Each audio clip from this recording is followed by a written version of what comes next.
42년 전 오늘인 1980년 5월 17일은 전국의 비상계엄이 확대된 날입니다.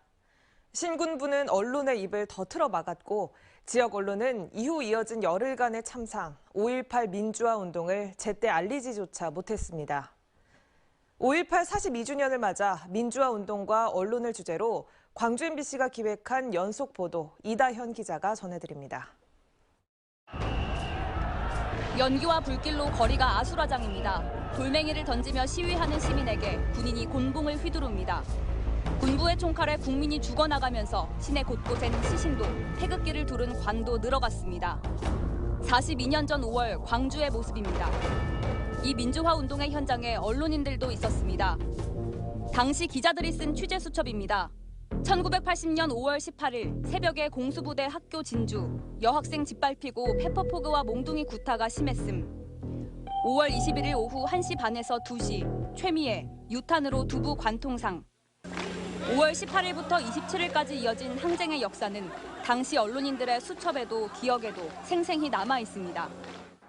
난사가 시작된 거예요. 다당당당 하니까 나도 이제 겁이 나고 그 전일빌딩 앞에 있던 거기 사람들이 그때 집단 발표를 해서 많이 죽었죠. 하지만 5월 기자들의 취재는 보도로 완성되지 못했습니다. 신군부의 검열 때문이었습니다.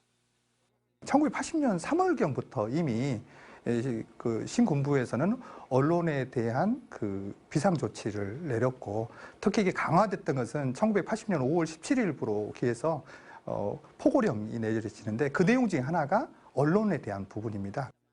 계엄군은 전남도청에 언론 검열관실을 두고 모든 기사를 일일이 살펴보며 보도를 해도 될지 말지 직접 결정했습니다. 신문과 방송, 정치와 경제, 사회와 문화, 검열은 분야를 따지지 않고 이루어졌습니다. 섬마을 생활상을 그린 라디오 원고의 페이지마다 찍힌 검토필 도장도 그 흔적입니다. 저희들이 원고를 쓰면은 가서 계엄 분소에 가서 검토를 받고 거기서 검토필 도장을 찍어온 원고로 방송을 하게 되는 거죠. 5.18 참상을 알리려 쓴 지역신문 기사 지면은 삭제를 지시하는 빨간색 표시로 가득합니다. 계엄군의 검열 지시에 따르지 않으면 혹독한 대가를 치러야 했습니다.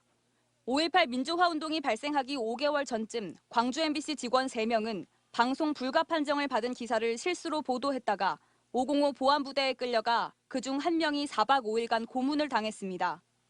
뉴스 원고지를 인수인계하는 과정에 착오가 있었던 건데 기사 내용 자체보다도 지침을 어겼다는 점이 문제가 됐던 것으로 보입니다. 한국 반공연맹지부에 전시돼 있던 소련제 권총을 누군가 훔쳐갔다는 사건 기사로 다른 신문사가 먼저 다뤘던 내용이었습니다.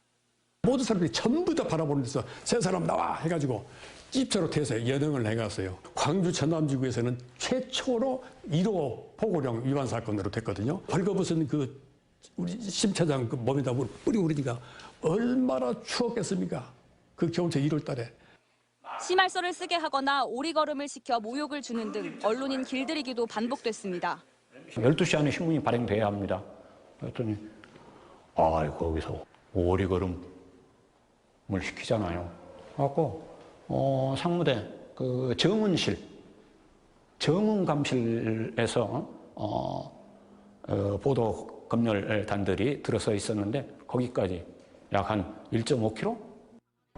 신군부의 언론 통제로 광주의 상황은 제대로 알려지지 못했고 광주는 더욱 고립됐습니다.